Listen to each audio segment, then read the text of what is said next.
जान टुटी जंजीर वया पोइ ज़िंदाननि जो छा थींदो जिन मज़लूमनि ते वार कया तिन शैताननि जो छा थींदो।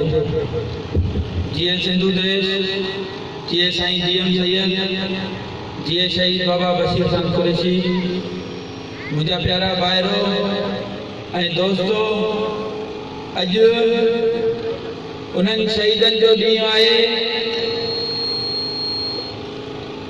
जेके शहीद बाबा जी रवायत ते हलन पिया। असां उन्हनि जे यादगार ते उते गॾु थियासीं जिते उन्हनि खे असां खां अलॻि कयो वियो। असां सभु दोस्त उते गॾु थी करे इहो वचन कयोसीं त असां शहीद बाबा जी जिदोजहद खे वधाईंदासीं ऐं शहीद बाबा जी जिदोजहद ते हलंदासीं। तव्हां सभिनी दोस्तनि ऐं जेको ही हाणे हली रहियो आहे जेके असांजे दोस्तनि खे ज़ोर सां ॾाढ सां जेके क़ौमी धारा में शामिल कयो थो वञे असां उन शइ जी मज़म्मत कयूं था। असां पुरअमन शहरी आहियूं हितां जा, ही सिंध असांजी आहे, इन जा वारिस ऐं मालिक असां सिंधी आहियूं।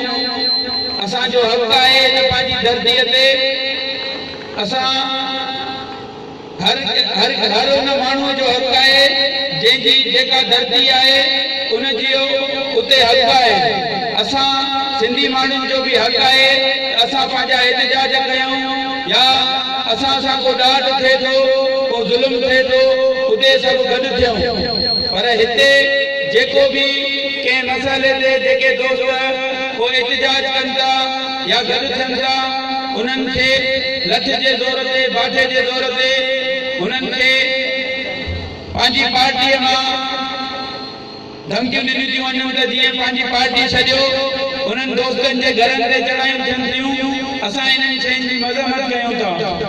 असांजा दोस्त पुरअमन आहिनि। शहीद बाबा जी अज़म तशद्दुद जी जेका साईं जीएम सैयद दसे वियो वाट उन वाट ते हलनि था ऐं हलंदा रहंदासीं। आखिर में मां चवंदुसि जान टुटी जंजीर वया पोइ ज़िंदाननि जो छा थींदो जिन मज़लूमनि ते वार कया तिन शैताननि जो छा थींदो।